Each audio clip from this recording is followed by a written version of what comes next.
Hoy, en Palabra y Vida,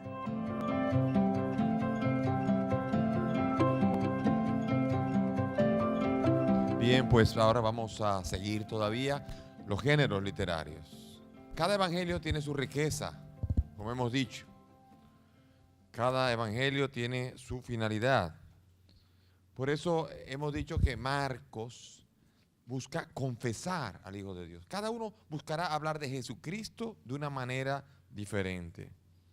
Mateo, como es judío, como es más bien de corte judío acerca del maestro discípulo, hay una idea de Jesús como maestro.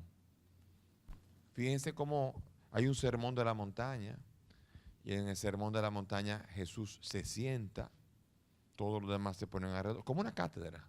Parece un maestro que está en su cátedra, y esa es la figura que está presentando Mateo, está predicando a Jesús, que es el maestro que ha venido a invitar a sus discípulos a seguirle. Marcos está invitando a los oyentes a que confiesen a Cristo, a que no tengan miedo, de confesar que Jesús es el Hijo de Dios. Es importante, sobre todo en un tiempo en el que decirlo es esencial. Después Lucas ha venido para los más misericordiosos, para los más necesitados, para los pobres. Ha venido hay una frase muy importante en Lucas que es: toda carne verá la salvación de Dios. O sea, es un evangelio más bien universal, sobre todo, como dirían en los rezos, a los más necesitados de su misericordia. Porque es el evangelio de la misericordia orientado para los que necesitan ser perdonados, los que necesitan experimentar al Jesús que se acerca, a Jesús que está cerca de los que lo necesitan. Juan es el evangelista que va a contemplar a Jesús y va a decir: Dios está con nosotros. Comenzará diciendo: y el verbo se hizo carne, Jesús. O sea, ya está hablando de la encarnación. Fíjense bien cómo cada uno, en la evolución, si vamos viendo con el tiempo, Jesús comienza a ser aquí anunciado como el Hijo de Dios desde el inicio de su ministerio. No quiere decir que no está de acuerdo con que Jesús era Dios antes, pero comienza a declarar a Jesús es el Hijo de Dios desde el momento del bautismo. He aquí mi Hijo. Escúchenle. Sin embargo, Mateo y Lucas ya declaran a Jesús Dios desde el momento del nacimiento. Acuérdense de la anunciación: Él será grande y será llamado Hijo del Altísimo. ¿Ven? Así ha nacido el Salvador del mundo en Mateo. Son evangelios de la infancia que desde la infancia van reconociendo que Jesús es Hijo de Dios. Y el evangelio de Juan, todavía mucho más rico. Jesús es Hijo de Dios antes. Lo que se llama la preexistencia del verbo. Jesús es Dios y siempre ha sido Dios. Y el verbo estaba con Dios y el verbo era Dios en el principio. Y de hecho, en Juan 17, cuando reza, 17:5, y le reza al Padre, dice: Padre, glorifícame con la misma gloria que yo tenía contigo antes de la formación del mundo. O sea que Jesús es Hijo de Dios antes. Y ese Dios ha visitado la tierra. Y ese Dios se ha acercado al mundo y está con nosotros y lo hemos contemplado. Aquí este evangelio es la divinidad hecha que nos ha visitado y que todo el mundo la ha contemplado. Fíjense, cada uno tiene una riqueza. ¿Cuál de ellos es la cierta? Todas. La figura de Jesús no la encierra un solo evangelio, porque cada evangelio encierra unas facetas interesantes de Jesús. Pero Jesús sigue siendo un misterio que va mucho más allá de lo que los mismos evangelios pueden decir de él. Y Hechos, el libro de Hechos es una continuidad. El libro de Hechos tiene un adicional que es Lucas, como toda carne verá la salvación de Dios, será tan misericordioso Lucas que va a llegar hasta los confines de la tierra. Esa es una frase muy típica de Lucas y de Hechos. La misión llega hasta los confines de la tierra. Y de hecho, entonces, el camino de la iglesia en Hechos es hasta Roma. Roma es como decir el centro del mundo, es como decir se metió en internet, como que por fin subieron a internet el evangelio y de ahí se fue para el mundo entero, porque Roma es el centro del mundo de esa época. Quien llegó a Roma llegó al mundo entero. Esa es la expresión que quiero usar. Por esto, este es un género literario, un género que pretende predicar. Y esa es la finalidad que busca un evangelio. Pero no solamente esto, hay también otros géneros. Uno de ellos es la narración de vocaciones. Mateo 1, 16, 20. Vocaciones. Hay muchos, pero vamos a coger Mateo 1, 16, 20. Y compárenmelo, por favor, con una de Reyes 19, 21. Una de Reyes 19, 21.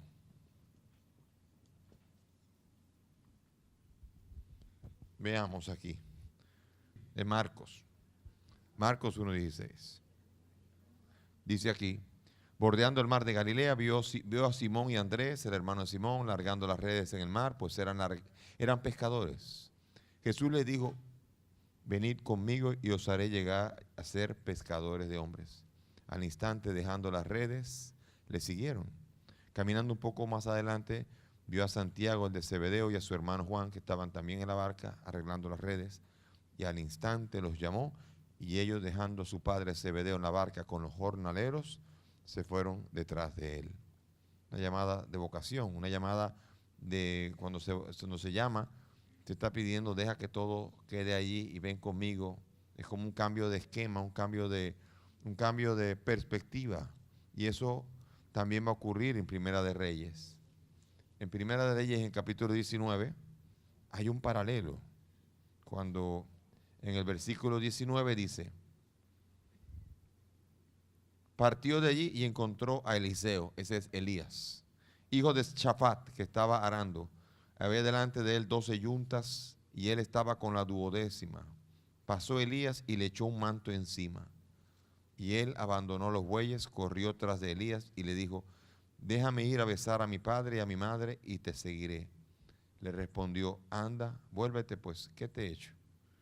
Volvió atrás Eliseo, tomó el par de bueyes y los sacrificó, asó su carne con el yugo de los bueyes y dio a sus gentes que comieron. Después se levantó, se fue detrás de Elías y entró a su servicio. ¿Ven? Qué paralelo más grande. Muchas narraciones que son de déjalo todo, ven, sígueme. Hay muchas. Por ejemplo, cuando Jesús entra en contacto con Mateo. Mateo estaba... En la vocación siempre hay una primera parte donde la persona está en sus afanes. Mateo con su cobrar impuestos, o los 4 discípulos con las redes, o cada uno en su afán. Y viene el que llama, lo desmonta y se va: y sígueme si quieres. La vocación es muy hermosa porque la vocación invita al lector a abrirse, a cambiar perspectiva. Yo no sé.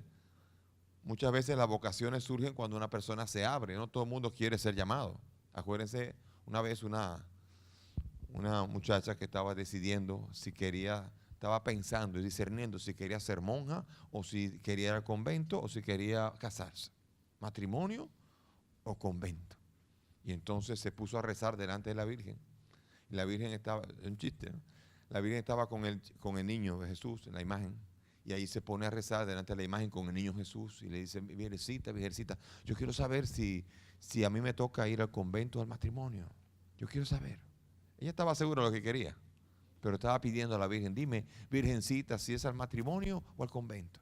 Y el niño que estaba en los brazos de María le dice: tú al convento. Y la mujer: usted, los niños se callan, estamos hablando los grandes, así que usted se calla cuando su mamá está hablando. Así pasa muchas veces con nosotros. Dios nos quiere llamar, pero somos nosotros los que ofrecemos resistencia. Yo no sé, piensen a ver, si Jesús te llamara ahora, piensa en tu trabajo, piensa en tu esposa, tu esposo, piensa en tus hijos. ¿Quién se atrevería? Si oye la voz del Señor, déjalo todo, ven, sígueme. De una cuanta cara diciendo: bueno. Y es así. Y la vocación es la que tiende a estimular, es una lectura que tiende a estimular a ponerse a disposición del Señor para lo que pida.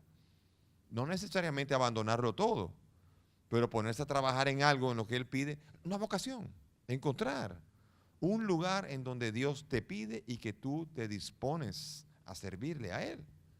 Como Eliseo, que se puso al servicio de Elías, y ahí encontró su misión. Hay narración también de milagros, ahí hay muchos. Los milagros son hermosos, los milagros son testimonios.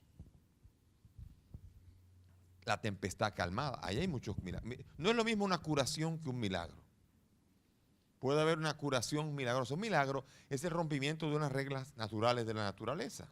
Una curación no. Una curación es suscitar lo que debe ser. Porque lo natural es que uno esté sano. Y si alguien está enfermo y se cura de la enfermedad, eso es no normal, es una curación. Y Jesús cura, pero también Jesús hace milagros, que es romper una regla de la naturaleza. Por ejemplo, cuando uno dice caminar sobre las aguas, cuando uno dice mandar a la tempestad que se calme, multiplicar panes, resucitar un muerto, etcétera, son cosas que definitivamente no ocurren naturalmente, rompen las reglas de la naturaleza, y las narraciones de los milagros tienen la tendencia a suscitar nuestra fe. Cuando alguien ha visto una curación, puede ser un milagro, una curación milagrosa, cuando alguien tiene, si alguien no tuviera un brazo y de repente le vuelve a salir, allí sí hay un milagro. Pero que le cure un brazo, que se cure un brazo, es una curación. Una cosa es curación y otra cosa es un milagro. Entonces, ven, esa es la diferencia. Los milagros son acciones en las cuales definitivamente se ve evidente la obra de Dios y no hay manera de contradecirlo. Son escritos que tienen como finalidad suscitar la soberanía de Dios sobre la naturaleza. Él puso las reglas de la naturaleza y las puede romper con toda naturalidad porque Él es el Señor de la creación. ¿Sabías que?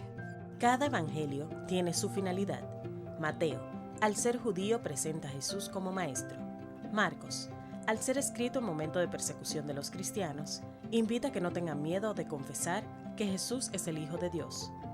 Lucas, al ser él mismo un extranjero, es el evangelio más universal, el evangelio de la misericordia.